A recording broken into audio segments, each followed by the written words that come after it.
This is Hard Parking, proudly sponsored by Wright Honda and Wright Toyota. Out of Scottsdale, Arizona, I am Jhae Pfenning. I am your host, recording in my home studio in Gilbert, Arizona. One of the things about this show that make it incredibly difficult to describe to people when they say, what's hard parking about? Is it cars? I don't like cars. And it's not really cars, but it's not really not cars. In fact, if you are here for the first time, welcome. If you are a returning listener, if you're someone who actively subscribes to the show, thank you. But you'll know that sometimes I don't talk cars at all, but every once in a while there's an episode where I step out of things and have a real conversation about things that's going on in the world.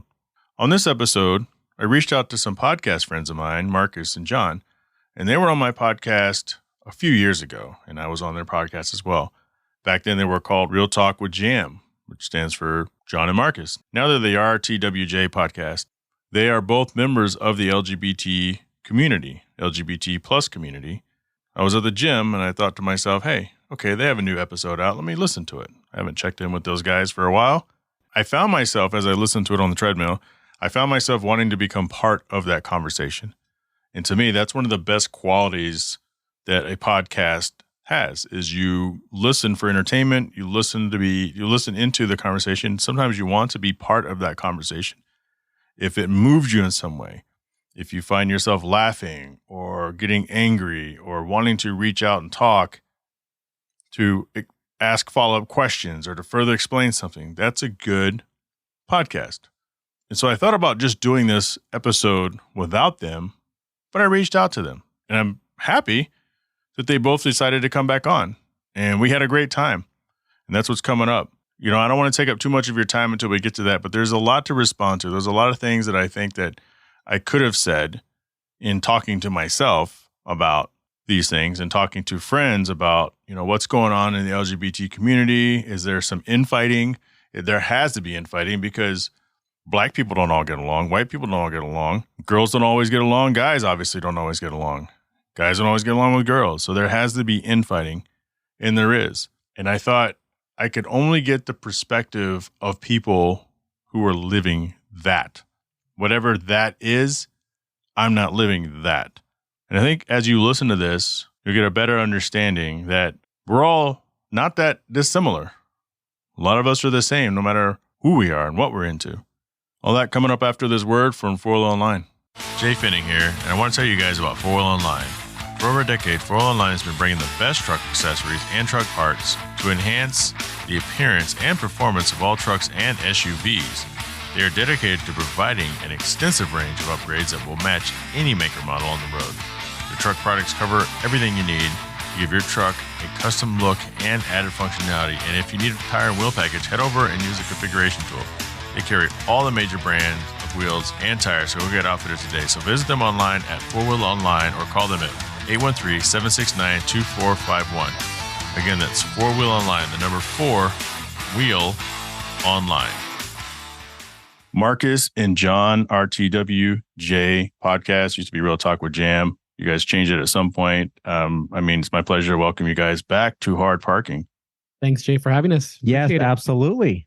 So I recently listened to one of the episodes you guys did, and I appreciate the fact that you guys are still around because, you know, we kind of got into this around the same time, 2019, 2020-ish, give or take 6 months.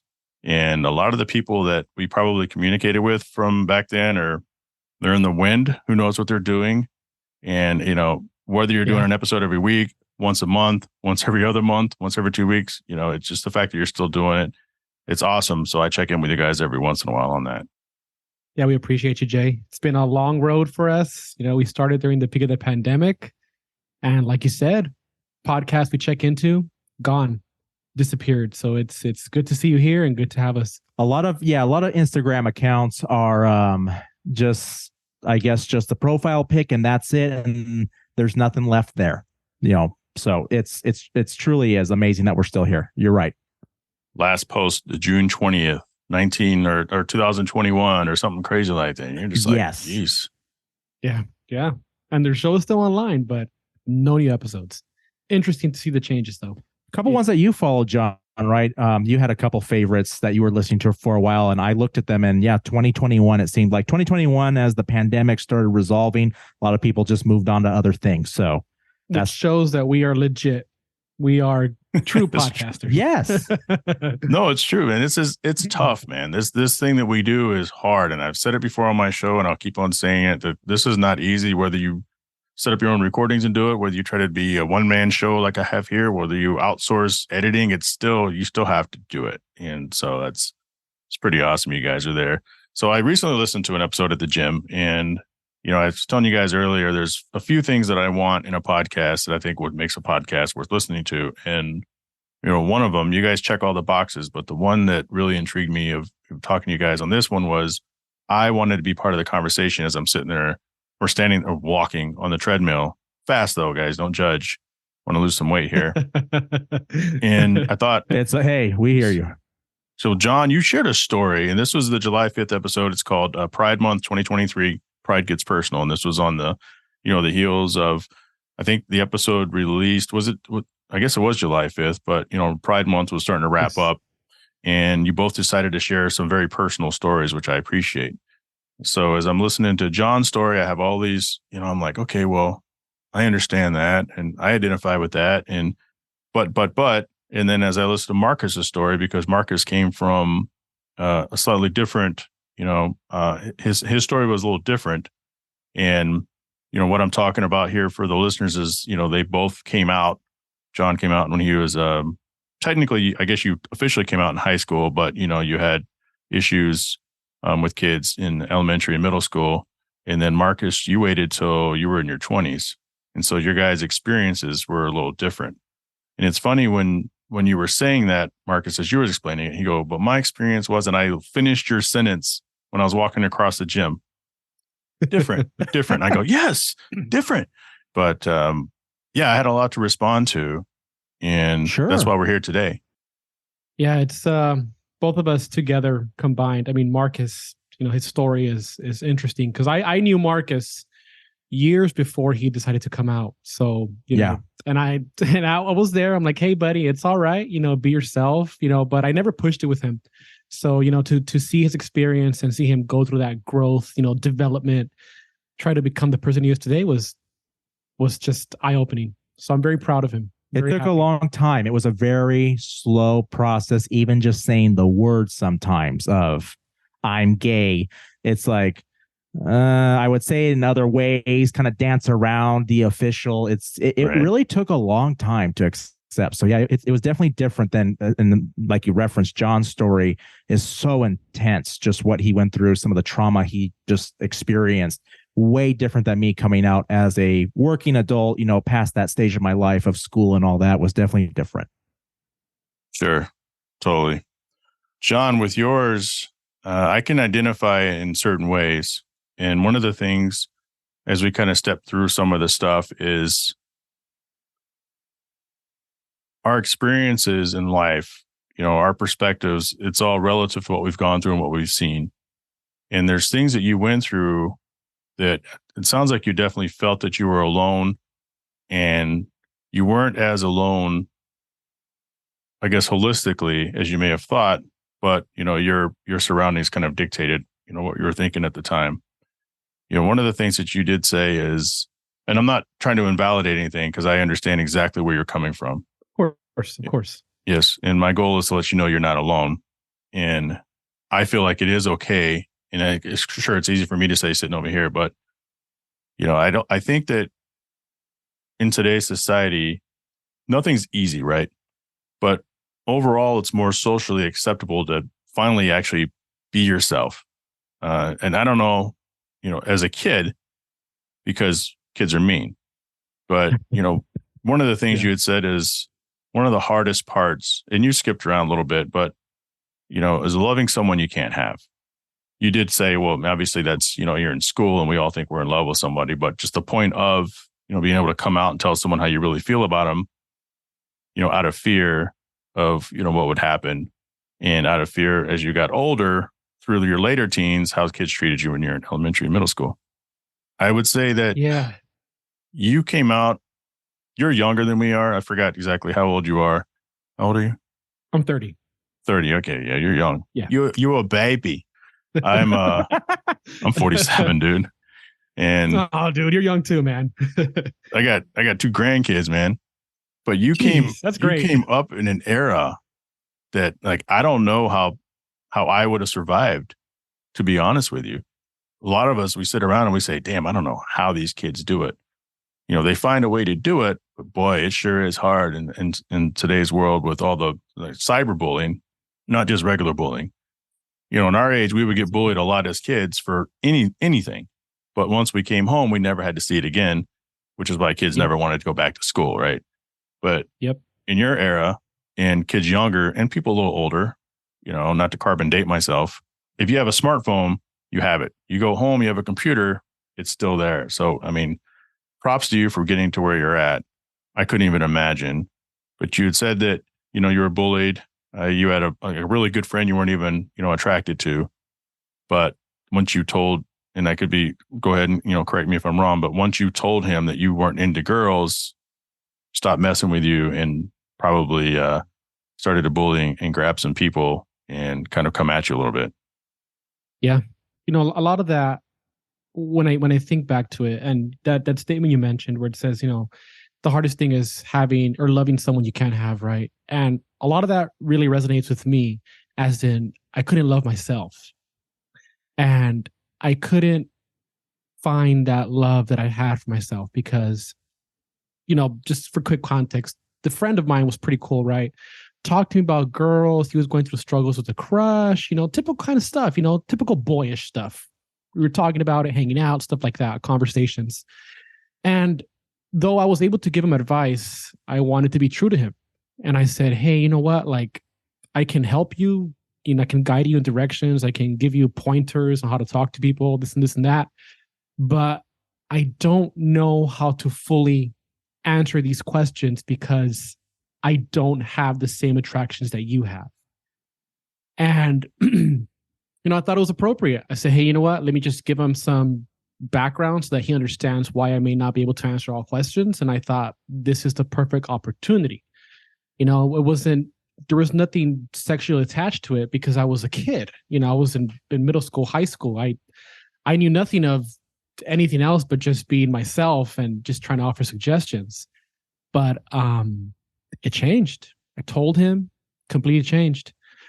Took me out of his life, brought other people into it. And that's when the hardest part of bullying started.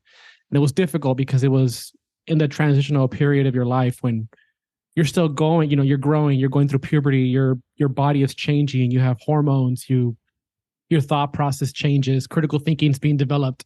You know, I was just a mess. So to try to handle that while growing up was crazy in itself, but it was progress, a lot of progress. And, you know, who I am today came of what I experienced during those times.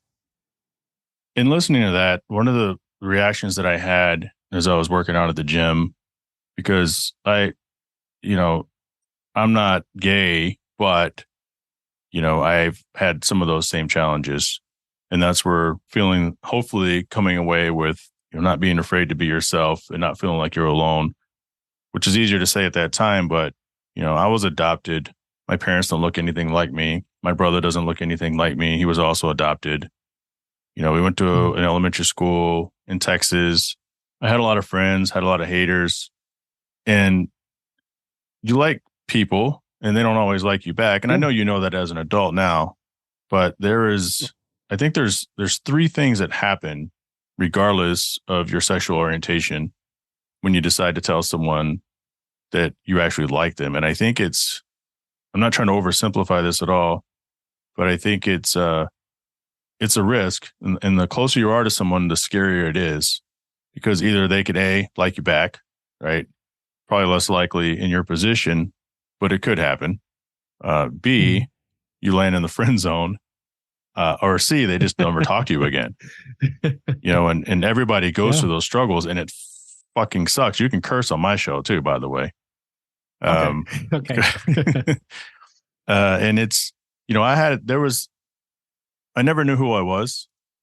There's like no record. I don't know who my real father is. And again, I don't look anything like my parents. I was embarrassed at times to be seen with my own parents because they didn't look like everybody else's. I was fortunate where I had friends. I had good friends, but, I still never quite knew who I was. And I've kind of carried that hole for most of my life, even as a mature adult. There was a girl that I liked in middle school, and she was one of the popular girls. Of course, right? Oh, man. Yeah, that's the worst. That is the worst because they're so great. You just look up to them and it's just like they're there. I'm this unknown kid. And so, I forgot how she found out, but I didn't tell her. I was terrified. I don't know if I dropped a note in her locker, do you like me? Yes or no, or whatever, the kids do. But this was middle school, so That's probably cool. not. Yeah. But somehow it got to her, and I won't call her name out because we were all kids. But her, days later, I received, it must have been in my locker. You know how we used to fold up papers and tuck them in, these nice little things. And I opened up and it's through through the slot. And I opened it up and it was covered front to back full of, how people sign your yearbooks? It was like that. And it was filled with nothing but notes of people just being mean. And, somebody had told you once before that they hope you kill yourself. Shit like that was on there. And I was a sixth grader at the time. Yeah. And a lot of these people, I knew who they were. Kids aren't smart enough not to sign their name. But I didn't take it to the principal. I probably should have, but no one wants to be a rat. And absolutely. Yeah. So I have these right. two or three pieces of paper full of all these people. They were just saying these mean, hateful things to me. And all I did was like somebody. I did the same thing to somebody years later, some girl like me. And, I got in trouble for it, as I should have.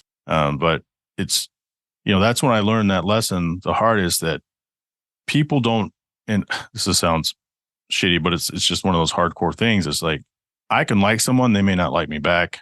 Someone's going to like me, I'm probably not going to like them back. And going through high school, you saw the people that were with their boyfriends, girlfriends, and you wanted to be part of that. And I identified with that as well, because I had a high school girlfriend, of course, but there was people that there was one girl that I was just crazy about. And then there was a couple of girls that were just crazy about me. I went to prom because I couldn't find a date. And of course, there was somebody out there that would have gone with me, but, it's not who I wanted to go with. Oh, man. Just like me. Yeah. I had the one. Yeah. I'm like, I don't want y'all. I want the other one. Yeah. And I my prom night, we were at the Anatole Hotel in Dallas, and I was hanging out late. And I remember walking through the hotel lobby with my tuxedo and my Air Jordans on. And everybody was hanging out with someone. I don't remember how I even got home. Dude. But, wow. I was just lonely. And, I'm happily married now, but that speaks to, I got made fun of a lot of it as a kid for no reason at all. This is kind of breaking news to probably all my listeners, unless they've heard me on other people's podcasts, but I made the mistake when I was in sixth grade, maybe I was in seventh grade, telling a friend of mine named James, if you're out there, maybe you're dead by now, but I told James that I had a creepy uncle, and, that got around school. And there were times when I remember standing, because again, keep in mind, I didn't know really who I was. Nobody wanted to date me, none of that shit. And I remember standing in the kitchen crying with a knife to my stomach. Like I was that unhappy. And that was in middle school. Fast track through high school, I was in a really bad period. I kept getting in legal trouble because, once I graduated, I just started wilding out. 19 years old. I didn't give a fuck if I lived till I was 25, 26. I wasn't going out picking fights, but I was making a lot of stupid mistakes. And I tried to OD on mini thins, those pills. Yeah. In my hot tub. And then I got out and called some of my friends. And Joyce and Kite came over, and Garfield. That's when you find out who the real ones are. Because, you have all these people around you when times are good, but as soon as there's any controversy, whether you're coming out or you're getting in any sort of trouble, the ones that leave you were never there to begin with. And, it sucks to lose people like that, but those that are by your side are always going to be by your side. And so I say all that to say that it's shitty what you had to experience. And I've had similar things. I can never experience exactly what you experienced, but is it the fat kid in school? Is it the black kid in a white school? Is it the white kid in the black school? The girl in the school full of boys, the boy in the school full of girls? Because at the end of the day, kids suck. They really do. And I know you had mentioned there's a lot of people say just let kids be kids. Yes and no, because kids suck. They really do. And I mean, we all know it, right? I mean, it's true. It's true. I mean, the best job of my life was working with kids, but man, would they fucking get me with some stuff. I used to come to work and I'm like, hey, your hair's not combed. I'm like, gee, thanks. Like, I know. Oh, there's a guy, Luan. He was always telling me to comb my hair because my parents left my hair looking like it was on fire all the time. And hey, comb your hair. That's all he used to say to me. He's an older kid. Hey, comb your hair. I'm like, what? But we all have to go through bullshit, and it's not okay. It's not okay. But none of us are really truly alone. And if we make it past that part in our lives where we're at our lowest, then there's nothing left to do but grow from it. And so I wanted you to know that you are not alone in your journey. I've had experienced similar things, and I'm here just like you are now. Yeah, and I truly appreciate that, because that's the focus that I try to give people, is that the stories are not just my story, Marcus's story, right, Jay's story. It's the stories of people that have gone through stuff that no one knows has happened.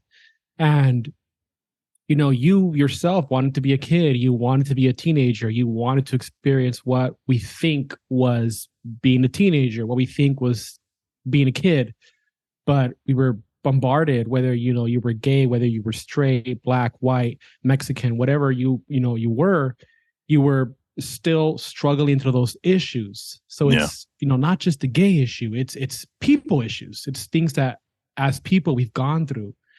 And that's the main focus, right? Is that these LGBTQ rights are not indoctrination.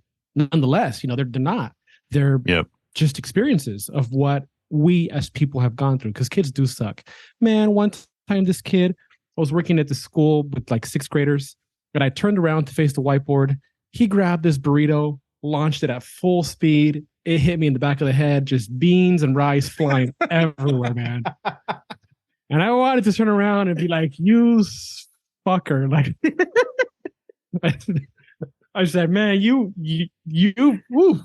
But, that video would have got 20 million views if you would have turned around and did that, by the way. That was like, 12, 13 years ago. So, yeah, it wasn't that popular then. But it's just, you see, people go through that, even as adults. And you brought a great point. It's growth. It's development. It's who we become. For most of us, right? Because a lot of kids, it's learned behavior. And you guys have mentioned grooming. You can be groomed to hate, fact. But absolutely. A lot of times the kid could have the best parents in the world, but a shitty friend group. You always have that group. There's a one or two alpha bullies in a group of bullies. And I guarantee you one or two of those kids is actually a good kid. They're just too chicken shit to say no. And, how do we fix that? I don't know if we can, because kids suck. Kids are mean. But until they know it's okay to kind of stand up. But I think in our society, again, whether you're gay or whatever else, it's going to be an issue. And I don't know what it's going to take to get past that. A lot of work. I mean, like you mentioned, I've always been a firm believer of it's just human behavior. We just, as creatures of habit, creatures who, we see things that are different than us. And it's just, it's just habit. We don't understand. A lot of it truly comes from not understanding. So how do we fix that? Maybe by making people more transparent, offering education, offering more support, like we don't have to tie people down and be like, hey, this is the way it's supposed to be. Or even with me, I don't expect people to be like, you have to respect me for being gay. It's not what we're asking. We're asking just for respect for being me, right? Respect for being John, respect for being Jay, respect for being Marcus. That's literally what the focus is, but because we just get caught up in humanity, right? It's the best part. Well, I want you to try not to be too afraid to be who you are, because who you are is who you are. And I know you've And Marcus, you had actually said this where sometimes you have to turn it off. Sometimes you have to kind of just, you didn't say this, but I wrote down, sometimes you just have to be part of the scenery. And I do that too. You get around a bunch of people, you don't know them, or you don't know if they're cool or not. So I just don't say shit to anyone. I just kind of like absorb myself into the crowd. But otherwise, I think we know as adults kind of when we can be ourselves, but I don't know how many of us are truly ourselves from day one. There are a lot of people that are like that, of course, but I'm not one of them, certainly. I mean, hey, I can't say that I am 100% of the time either, right? John, would you say you are? No, but I mean, No. Jay, Marcus is great though. I mean, he truly is what I like about Marcus is that he's genuine and true to himself at most times, right? Like he's understanding, when certain conditions may be not the best to be yourself, but he truly is someone that from the beginning, as I met, he was true and genuine to himself. And, it takes a lot. It takes a lot because that's for everybody as well, right? Like you said, sometimes group parties, you're like, hey, you know what? This party's pretty cool, but I'm not going to talk about my fascination for Harry Potter. I'm not going to talk about my love for Disneyland. I'm going to hold that back, right? Or hey, you guys like Dungeons and Dragons? Who likes Dungeons and Dragons? Right. Exactly. You drive a Civic? Nah, man, Civic is trash. Stuff like that. I mean, it's happened to me before. So, you're right. You just got to gauge your audience, It's like a whole big show. It's crazy. Yeah, and I think the older you get, the more you realize that because, as mean as kids are, the younger the kids are, the more innocent the kids are. And I think if you get around a 4 or 5-year-old, everything they say, especially now, comes from home or that iPad that they're glued to. Back when we all grew up, it came directly from home and nowhere else. It didn't come from, Timmy. It came from mommy and daddy and uncle and Bigot Joe and all that kind of stuff. Yep. Bigot Joe. That's a good one. I just made that up. Yeah. That's a good one. You guys can use it if you want. Yeah. We might have to steal that. That's great. I'll tell my uncle that because he's a bigot. So the Bigot Joe. Yeah. Ooh, that's a good one. TikTok video you had mentioned. I haven't seen it. I don't do the TikTok machine. I call it TikTok machine on purpose to make me sound like an old man. But really did. You nailed that, man. TikTok machine. Yeah. I don't do that TikTok machine, that TikTok stuff. Social media sucks. Absolutely. Yeah. I stopped and all I did was read Twitter. I don't even really get involved in Twitter, but when I would see a video and I'd scroll through the comments, even if it was a video about a dog kicking a soccer ball, at some point, those comments turn nasty and mean. Absolutely right. Like YouTube comments. And, your eyes were just blown out by some of that shit on that TikTok video you guys had mentioned with a daughter crushing over a teenager.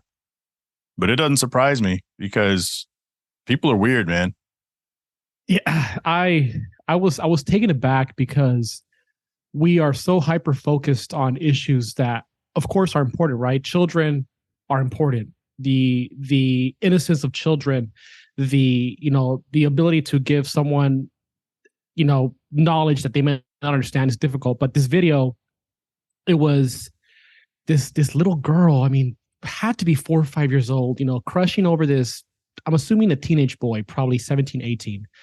The dad is just, whoever was behind the camera was just so supportive and it just really made me feel so bad because I've worked with kids and I told Marcus and I tell everyone on the show that if it's me or it's a kid, I'm going first. My life is gone. I will, do my absolute best to the end to fight for kids. And it's just people were saving the video. People were commenting on the video like, oh, so cute. Oh, she's going to learn. Oh, it's just honestly stuff that was disgusting because I couldn't comprehend how that was happening. And then we come to drag queens reading books in the library and it's all hell breaks loose, right? And that's where I was like, man, like how? That's a child. That's what social media has done. I mean, that's the thing with it's social media. It truly yes, is social media. Nailed it. It's a double-edged sword. Like social media, you have the ability to have such community with people, right? Whether whatever topic it may be. It can be LGBTQ rights. It can be something very serious. It can be like us loving Disneyland and interacting with people who love Disneyland and want to share secrets about Disneyland. You have such positivity that can come from it, and at the same time, like you just said, Jay, the absolute weirdest stuff that's out there just spreads like wildfire. Just like that video that we were talking about, like many other things that you've probably seen and heard out there. It has such great benefit, and also at the same time can spread such ridiculous shit too. So it's just like, it's complicated. It's for sure complicated. Yeah. And I don't know what the fix is. Is it, just get rid of all social media? That would take us back 10 years. But you're right. It's so polarizing, and there's no gray area. It's either people are nuts or people love dogs.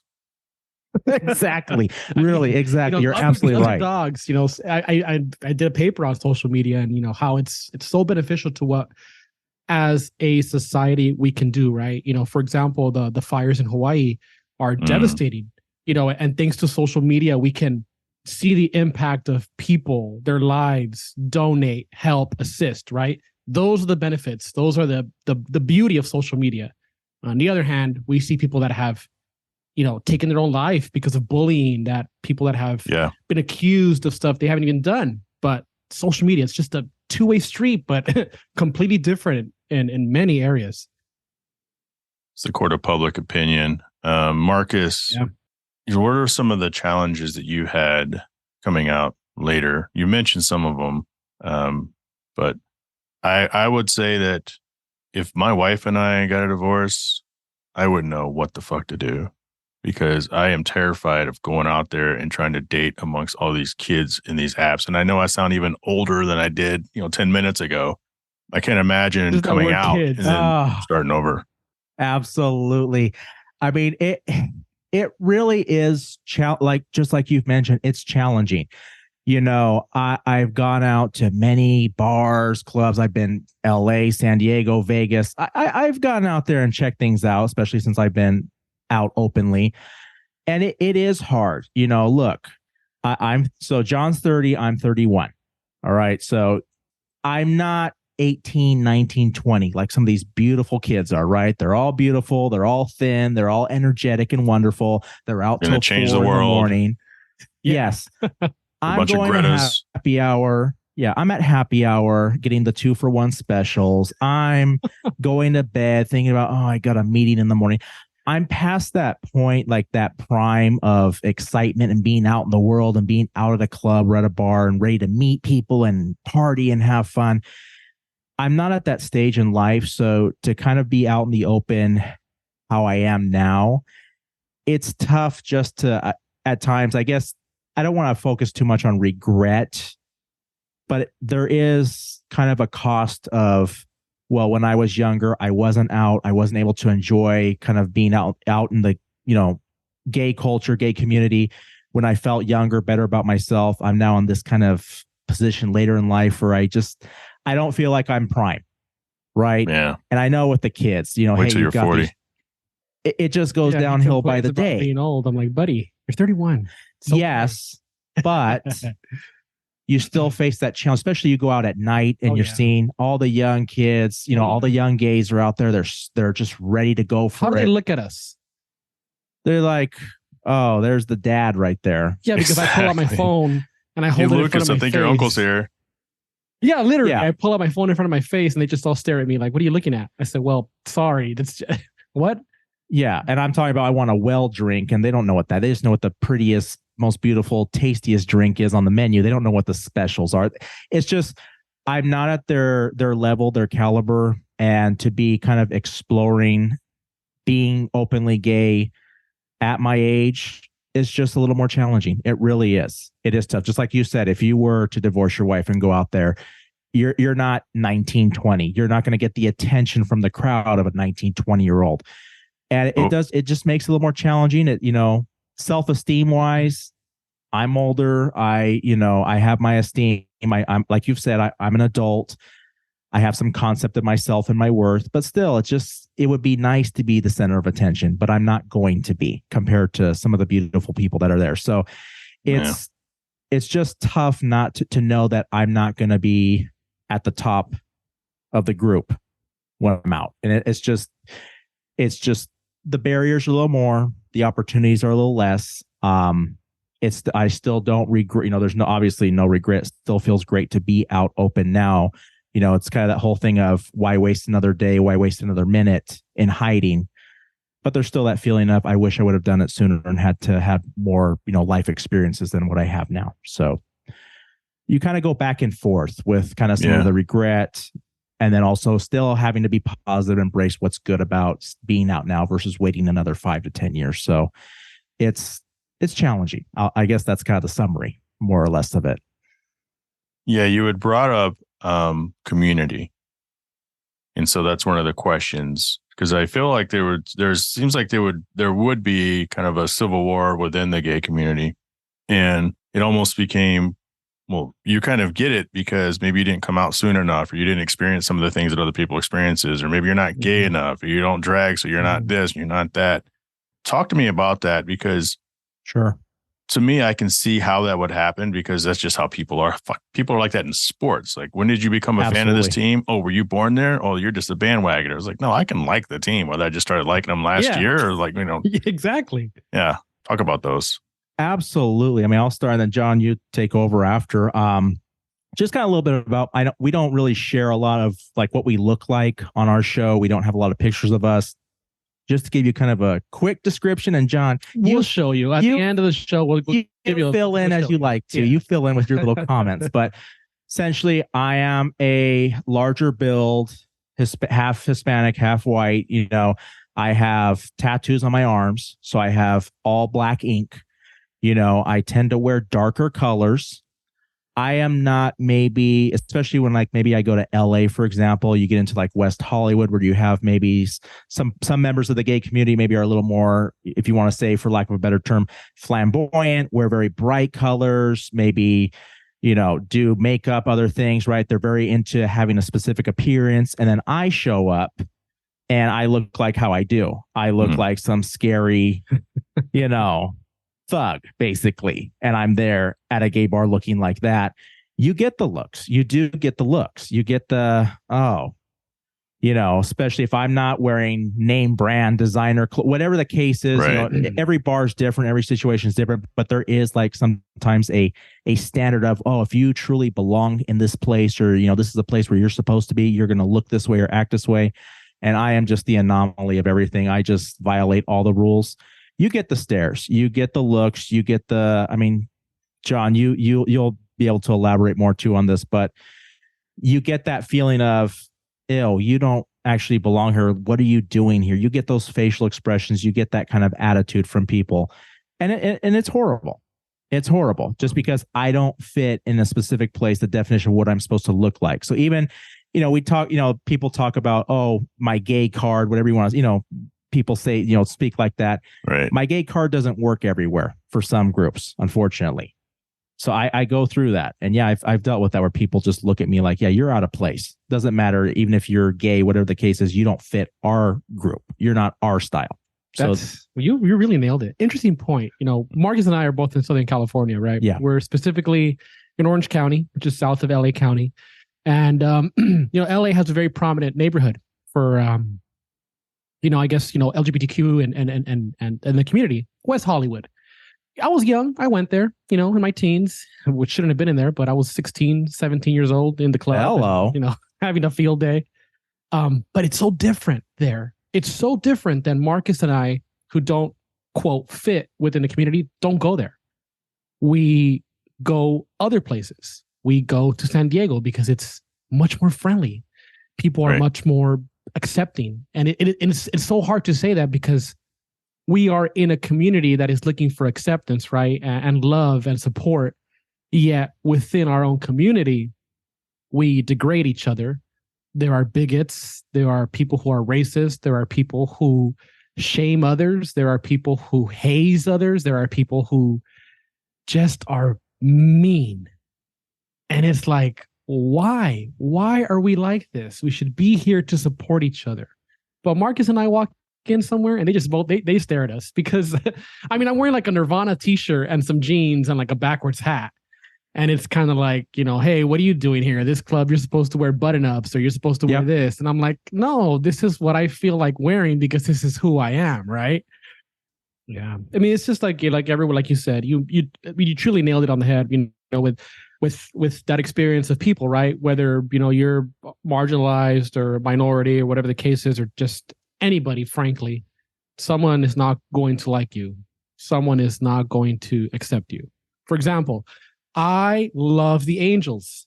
That's my baseball team. I'm here in Orange County. That's what I grew up with. That's what I know. My family grew up with, right? Yeah, right. But see, I go into LA, right? And it's like an LA Dodgers game, and it's like, man, just let's have some cool, like you said, poor guy. I like that. That's fun. But no, my car gets egged. I get pushed into the crowd. My jersey gets ripped off my back. Poor little guy. Come on, guys. Dude, sports fans are crazy, man. Especially there's always a fight in the stands of an NFL game. The 49ers versus somebody. There's, it's always. I mean, I know we have a really bad stadium. I mean, come on. I know it's a crappy stadium. I get it, but just the example, right? People just do that. Are you ever, because we all want to support our communities, right? Whatever our communities are, regardless. I want to support my Las Vegas Raiders community, right. But is there ever that fan where you just look at him, you're like, Jesus, you're kind of crazy. Like, I support you as a fan, but you're making me look bad. There's got to be some of that going on. I'll get into this. I think the best example, and I was just talking to John recently about this, is I'm going to go back to the gay bar scene. Okay. And I know, because one thing John was talking to me about this, he observed that I tend to really get along well with bartenders at some of the bars I frequent. So I have some that I have one I frequent in downtown LA. And then when I go to Vegas, I have one that I frequent. I usually go to Vegas, every 6 to 8 weeks, trying to go every 4 weeks now. I love Vegas. So the bartender is not a bad person to have a great relationship with, by the way. So here's what happens. So here's the thing. Why does that happen? Why do I have that kind of, I guess, relationship with them or that attitude? Because I'll be sitting there and here comes the drama queen. Sorry, I'm being a little, using the names here, but it is. Go for it, man. Who comes in and, oftentimes, sorry, let's throw the stereotypes. Often very pretty looking or think they're pretty, which they're not, but that's my opinion. But they come in and they act demanding. They are rude. They are very picky with their drink. For example, they get a drink. Maybe they're not sure they really like it or not. They don't really know what they're doing. They ask for a recommendation. Yeah. They act very demanding the entire time. And I, like in downtown LA, for example, I have seen it many times where if they don't have everything perfectly, they don't tip. Yeah. And it's just, it's got to be really bad for me not to tip. Like egregious. Yeah. But these are, I will be with these bartenders that I have been with, that I kind of am familiar with, and they do a great job, right? They're very friendly. They're good with their regulars. And you have this, these people come up and they act that way and then they don't tip. And you see the face of the bartender, just the despair, especially if you're only working a couple hour shift. Right. And you get a crowd of people that are just acting entitled. They're obnoxious and they're disrespectful.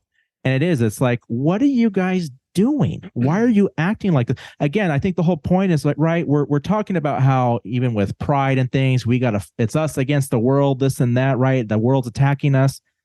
Here we are. This is a fellow member of the LGBTQ community, and you're treating them like trash, complete trash. Yeah. You're disrespecting them. This is someone that's providing you with a service, and they're trying their best, and you're being rude.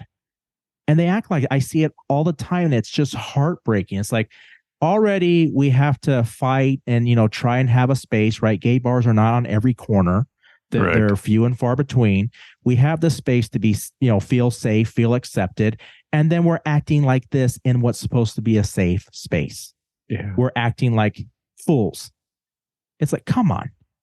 I mean, that's an example. That's probably the best one I can think of is just visit a bar and find the one that acts up. And it's horrible.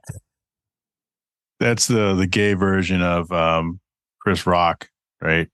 What white people don't like about black people really don't like about black people. So, I mean, yeah, you nailed it on the head, man. I mean, you want a vodka soda with no vodka? I'm like, just ask for the soda. It's like, why make a big old deal? Yeah, that's funny. I'm like, really? Like, I don't like it. Just tangent. People go to the bar and like, I want something fruity. I mean, come on, just choose a base. You're gonna go with the well. What do you want? Choose the juice is right there. Just come on. Yeah. I don't know. And they do get demanding. Oh, I don't want cranberry. Why did you? And it's just, I've seen it. Yeah. What are we doing? Why are we acting? Yeah. It bothers me a lot. That's why I always try and, not even, it's just a matter of being respectful to them, treating them well. That's why I always tip well at a gay bar, just because I see what they go through. And again, it's like, this is our community and we're acting like this toward each other. And it just pisses me off. It does. Good for you, man.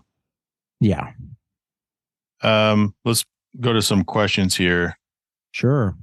What are your guys' thoughts? So you had mentioned when you guys started that episode, it was right on the heels of a couple Supreme Court rulings, and you were going to talk about it, but you haven't talked about it as of your episode that just came out.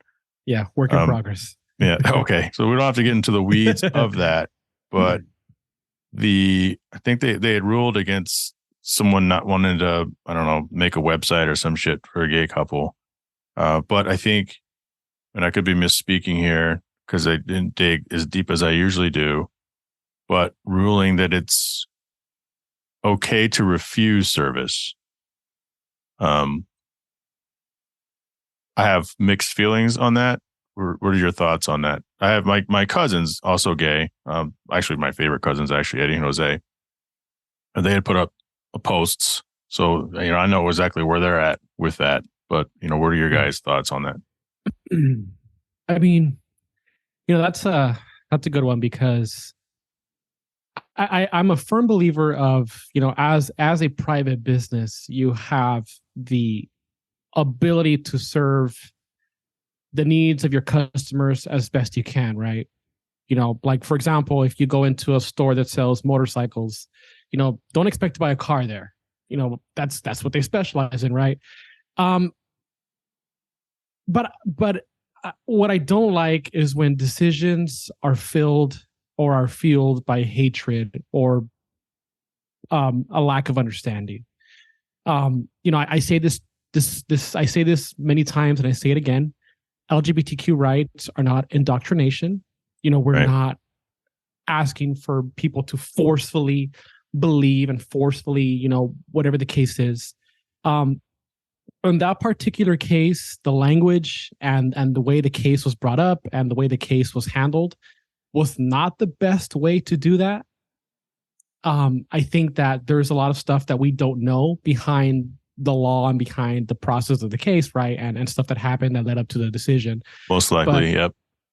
At face value, I just think it's not cool because I feel as if that person was using their decision based on hate and based on a lack of understanding.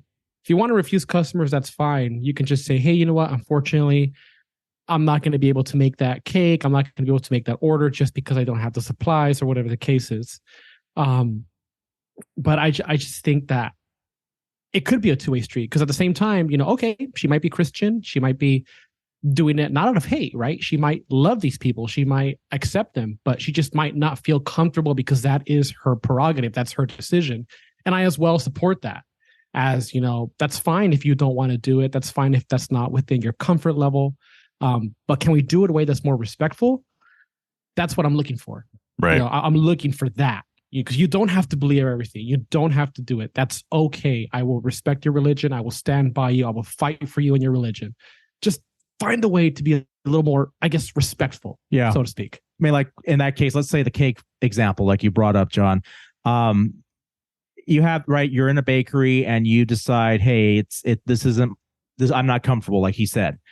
However, there's another, for example, you could say, hey, there's another place down the street that is also really, my friend, or whatever the case is. You have maybe either a recommendation or an alternate. Again, not making it about, I'm not going to help you people. I'm not going to do anything with you people.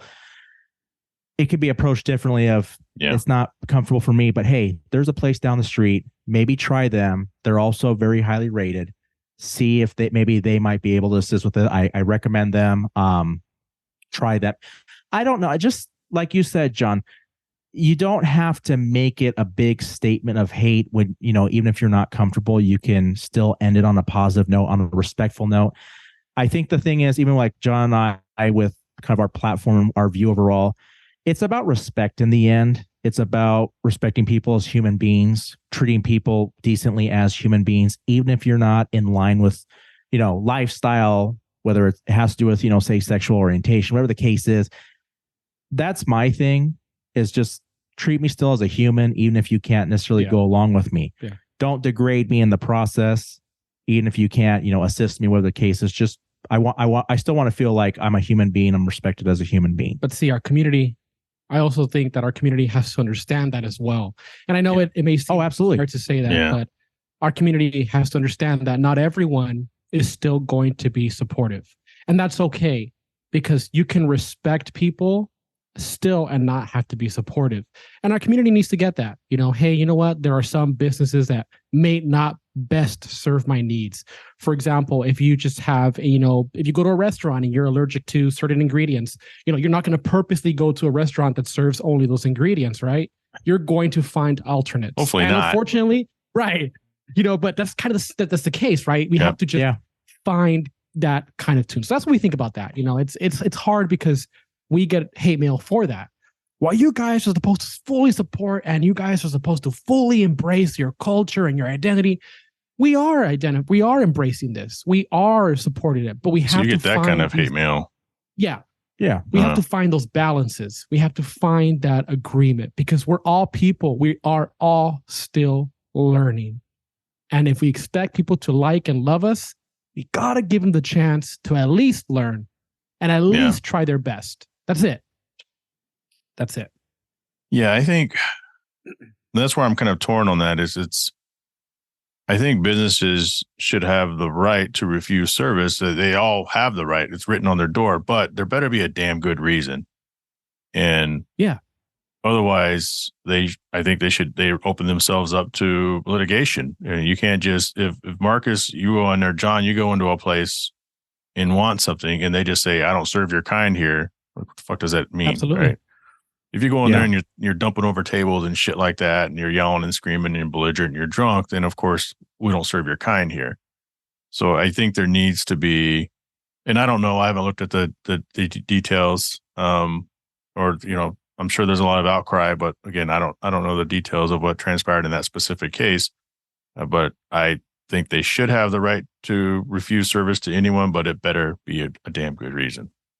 Absolutely. That's it. I mean, you really truly nailed it. We're not going back to times where people were segregated. That's not what we want. We don't want that. That was the horrible. We don't want to go there.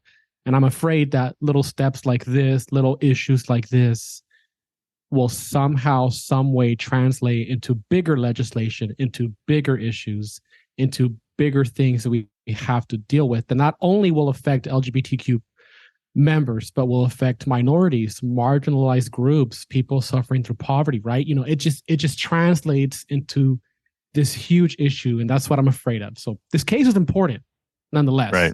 Because it does lead to something that can open many doors, and not good ones either. Wonder if it's contingent on on the states. Another question is, at what age do you guys think it's appropriate to educate children on differences?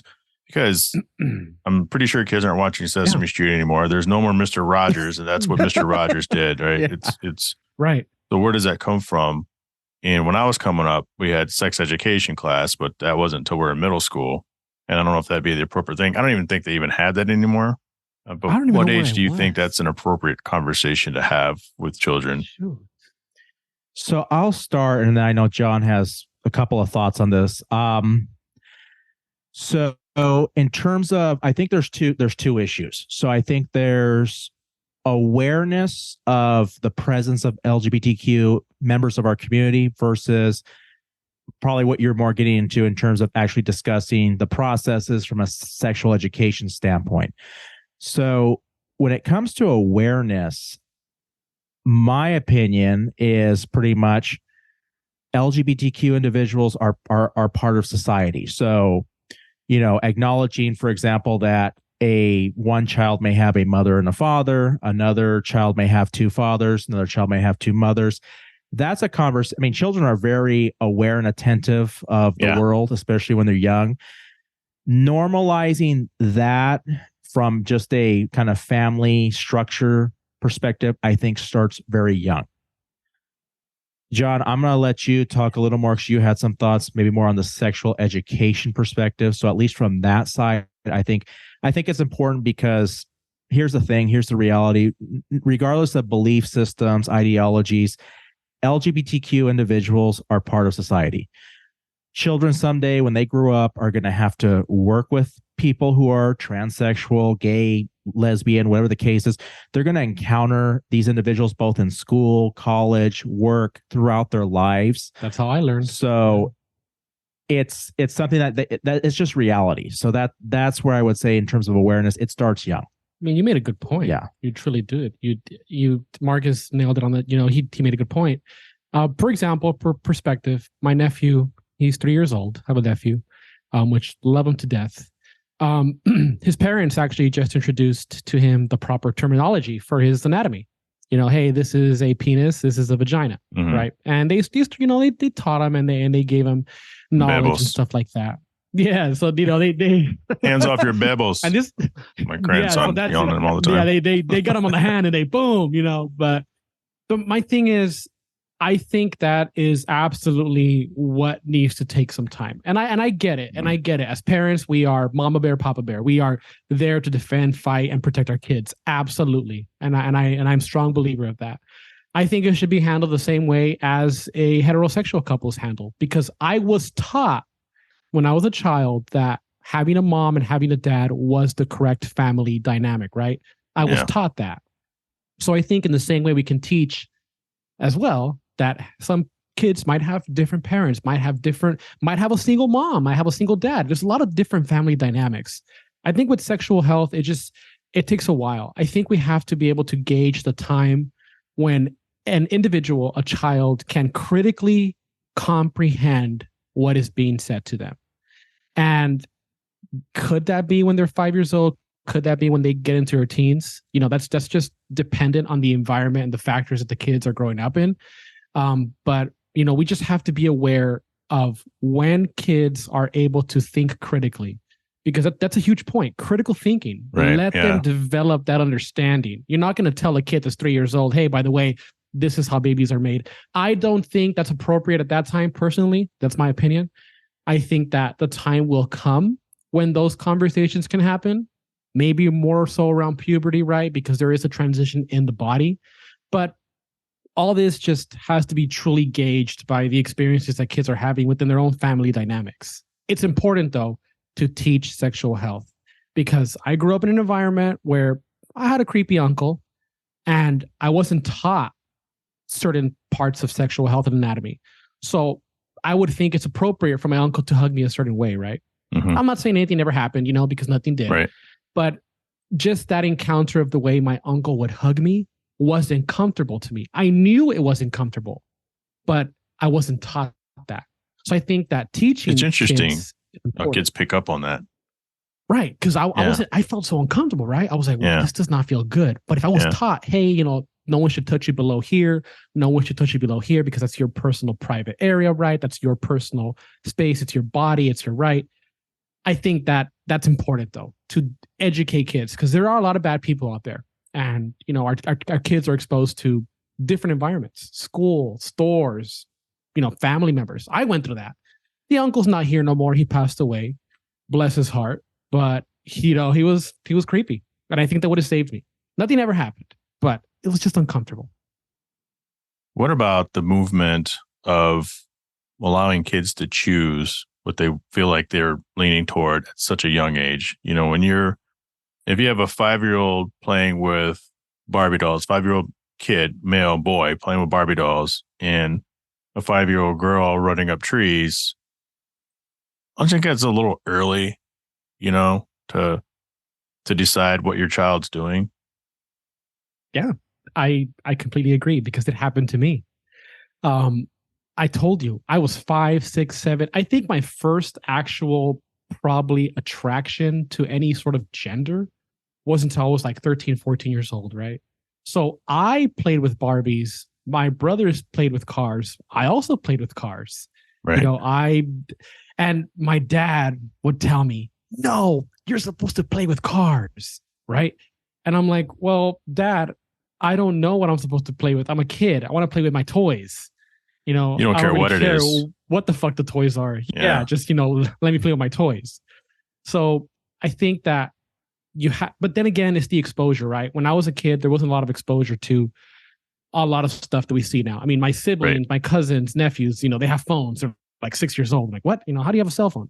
So I guess it's just that exposure, right? They're exposed to a lot more than we were exposed to. And that's what makes it so hard now is that We're more progressive now too than right, you know, absolutely. your parents, my parents. Yeah. We've grown a lot. You know, the parents have grown a lot, but just that example as a kid, you know, Yeah. I'm like, well, what am I supposed to know? I like playing with these things. I like playing with that. You know, that's who I grew up. And I still love cars. You know, I still love toys. I still, you know, go to Disney, whatever the case is, right? But I just think, you know, allowing your child or allowing just to be themselves and support them in the best way that you can support them. It truly just comes down to support. Support someone for being who they want to be. You know what I think is happening, and you know, we could probably talk for another 2 or 3 hours because you guys are great putting up with my bullshit. You're great, Jay. You're great. You're great. I don't care what anyone says. You're great. You don't care what was written, yeah. Right. On the dark you know, I web. went through all your reviews. I don't, you know, I still listen to your show, man. No, you're great, I mean, Jay. We appreciate you. Thanks for that.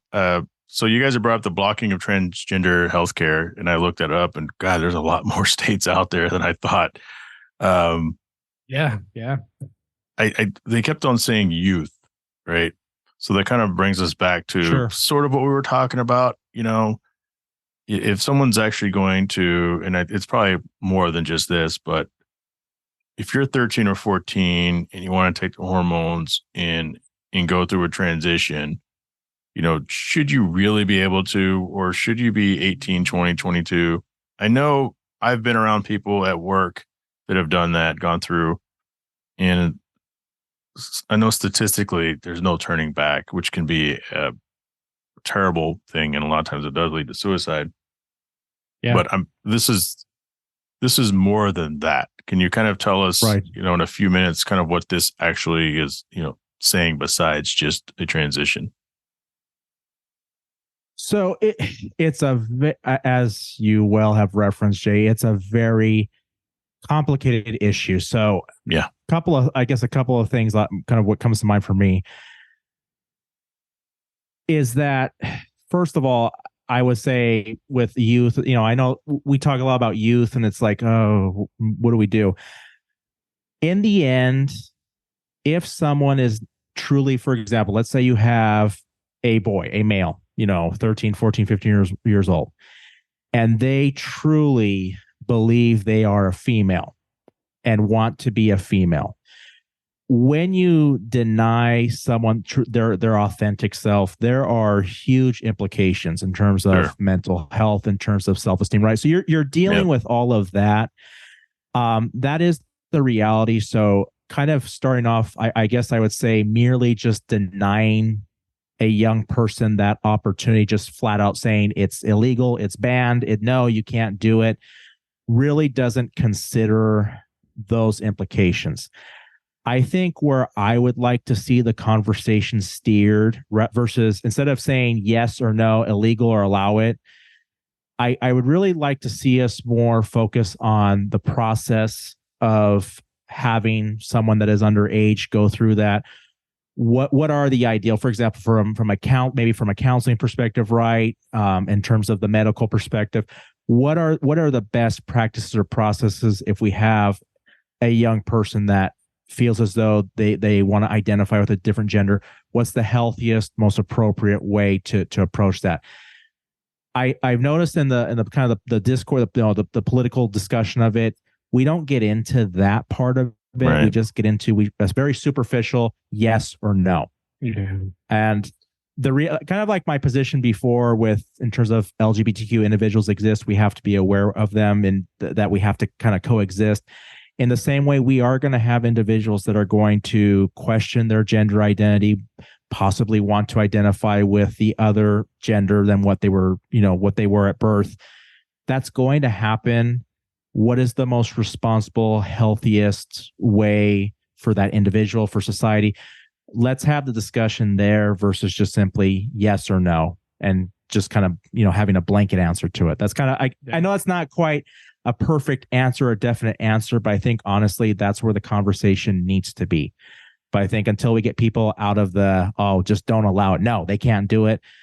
Until we get out of that mindset, we're not going to be able to have that deeper conversation of really what's the right way to handle it. Because what do we do when we're told we can't do something? You find a way to do it. Find a way to do it.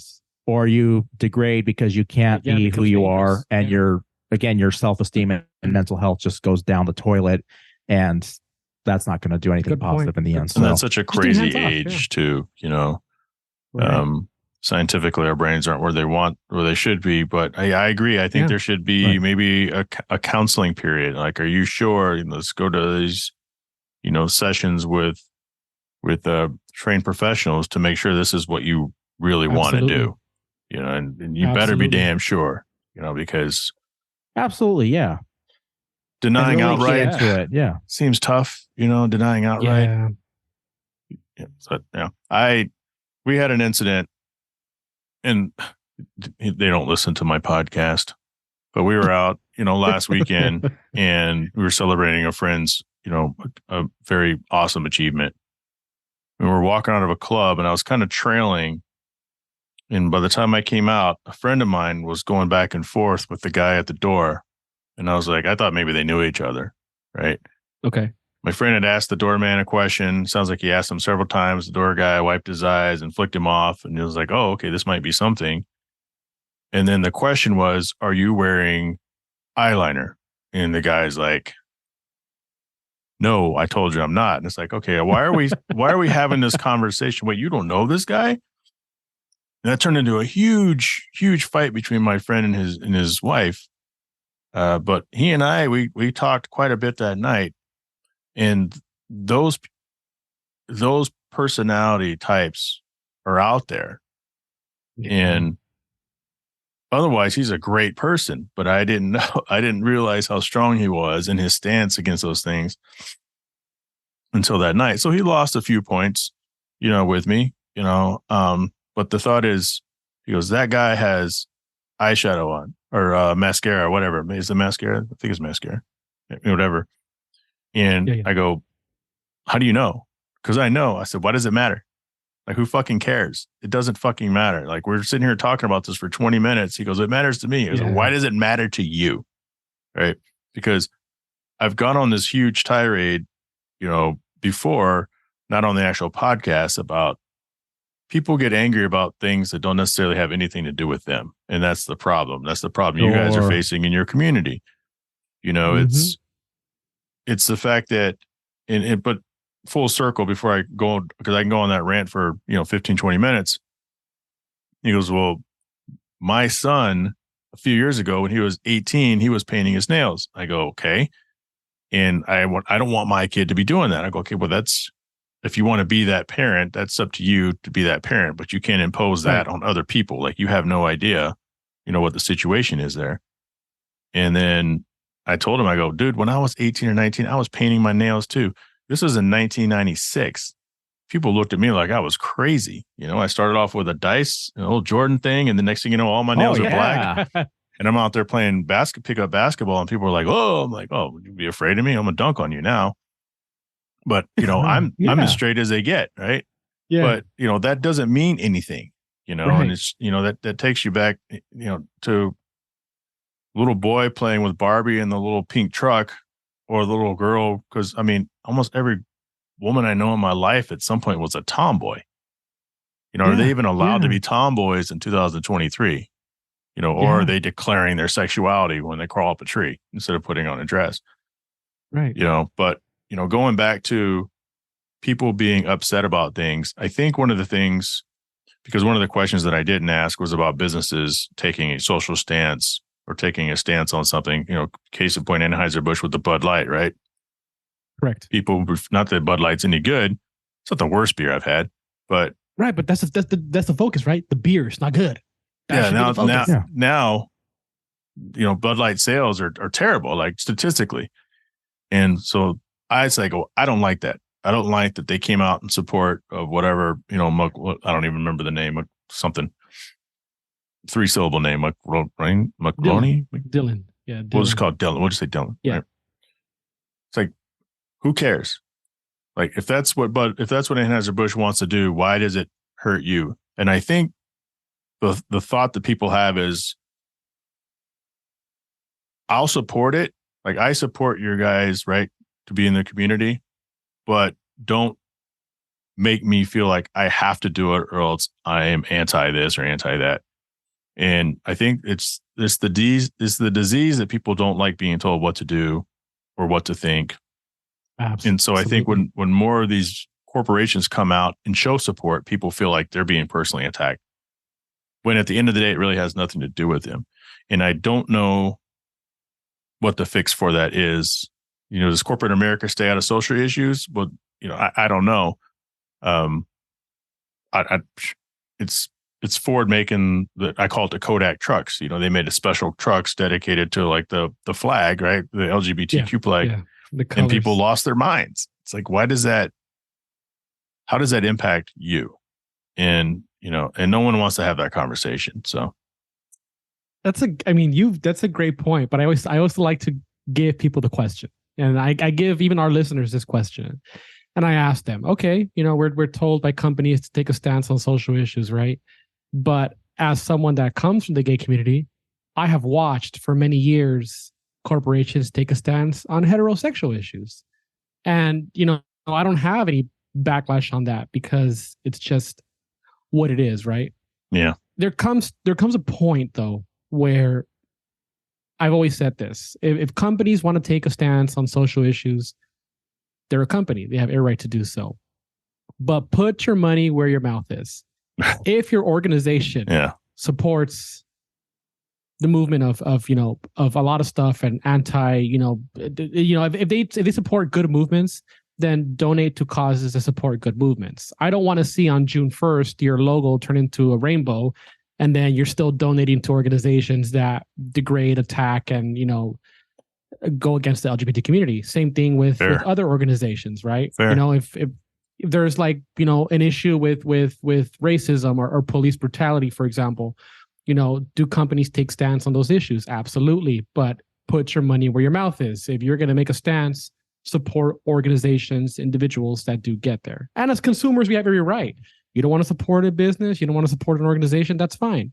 But if an organization supports a cause that helps improve life and helps to support life, that's fine. If an organization is supporting people killing dogs, then okay, well, that's different. They're causing harm, right? They're causing foul. They're being harmful towards. That's the deal breaker. Absolutely. Right. But if they're supporting, people being accepting and loving and understanding and supporting human rights, then damn, why is that so fucking hard to comprehend? But I get it. I get it. We have every right to do so. Bud Light sucks. The beer sucks. Oh, it's awful. I hate it. It's headache medicine. Really? Yeah. What? You're going to get in the Ford pickup truck and you're going to go, hey, sister, no. You're going to get in the Ford pickup truck and you're just going to drive a truck. I mean, come on. Yeah. And I agree with you 100% on that, even with the Bud Light thing. What's funny, and I don't have the list in front of me, but I looked up all the other beers that Anheuser-Busch produces, and there's a lot of beers that people love. So it's like, if you're not going to buy the Bud Light, then guess what? You're not buying these other beers that you probably have, full of your freezer. So, but people, the blind lead the blind. No one ever researches anything.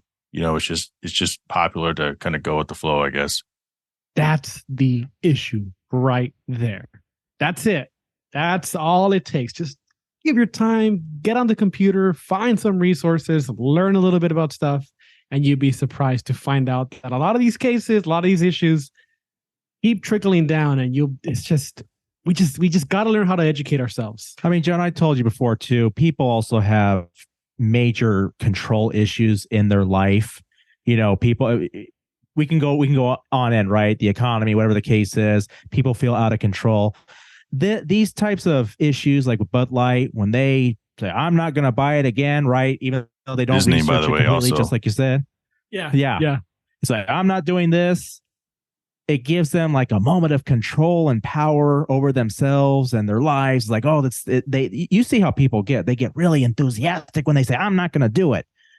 And it's like over Bud Light.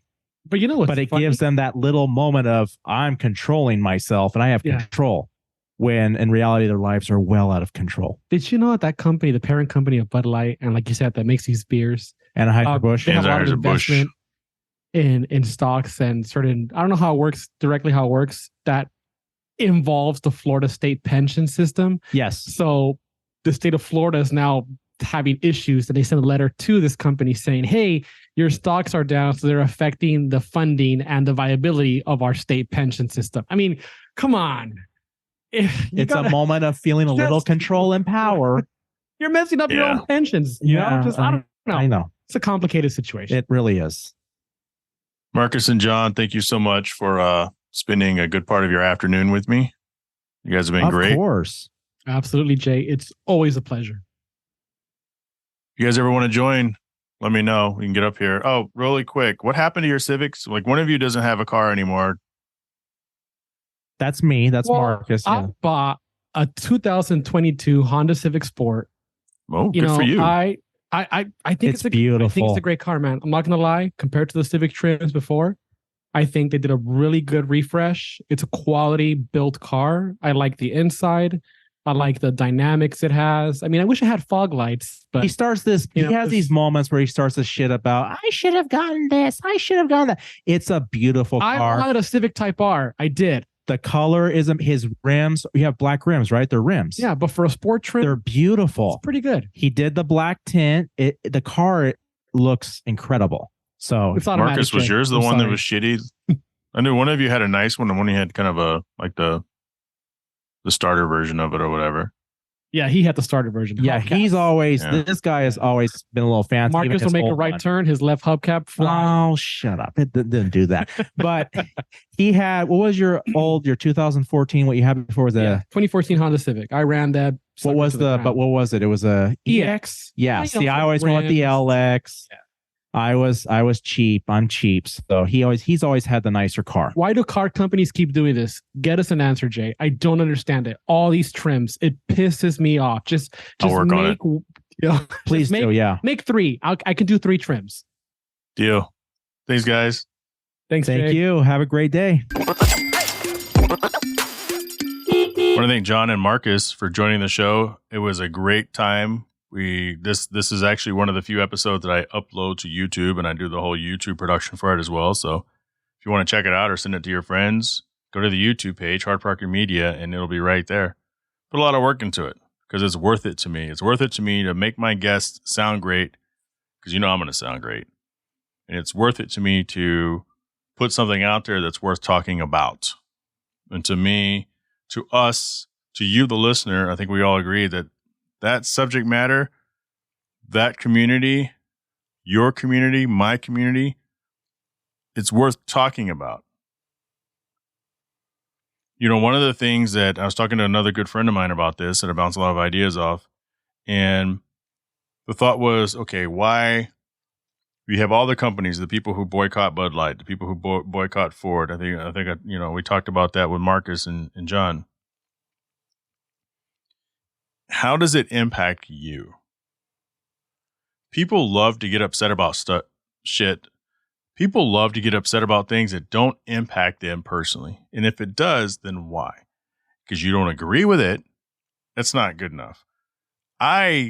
Look, I think we're pretty progressive. I think some would label me as conservative leaning, I guess. I don't know. I hate gay pride parades.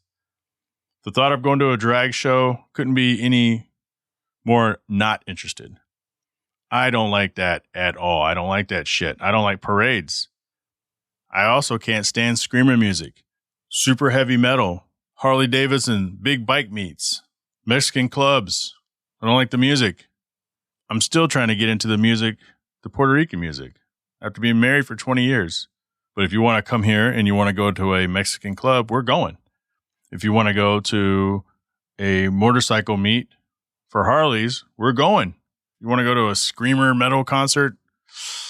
I don't know. I might draw the line there.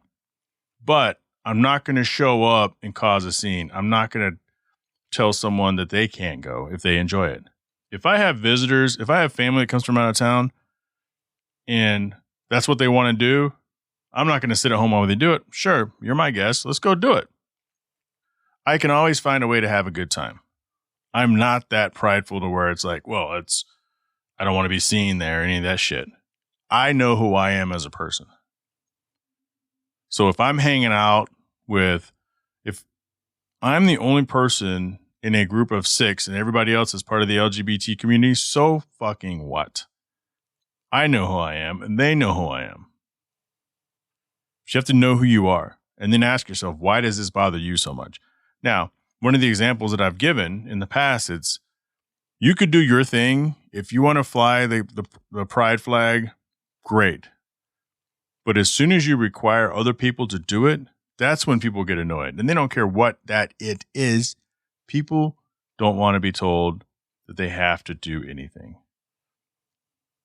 And so, where are you guys with walking up to a business establishment and having the little sticker on the door, we proudly serve LGBT plus community, whatever.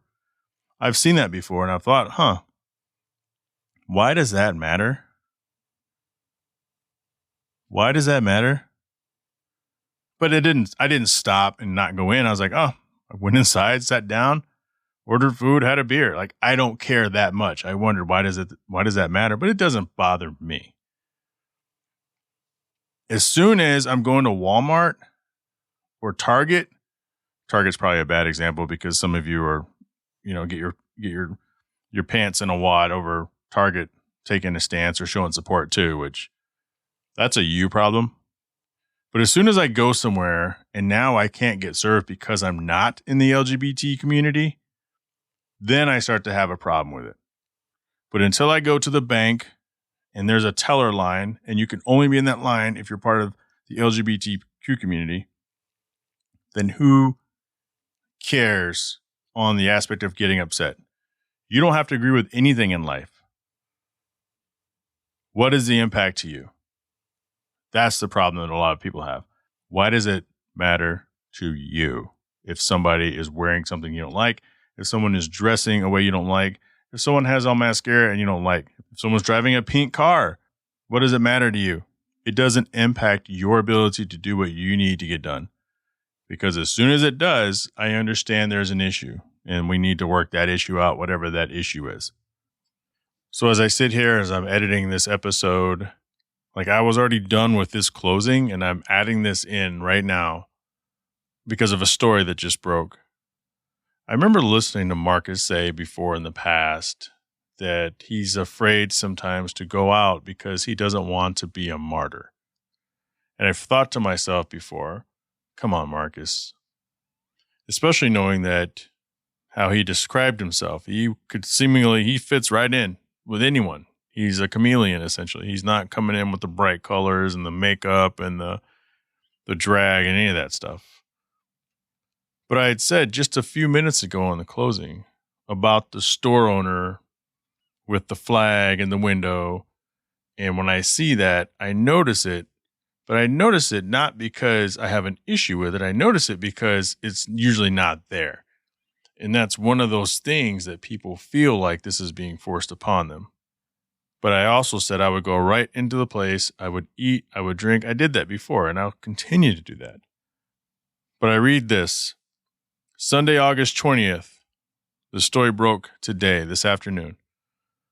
The Guardian. California shop owner shot dead over the LGBTQ plus pride flag displayed at the store.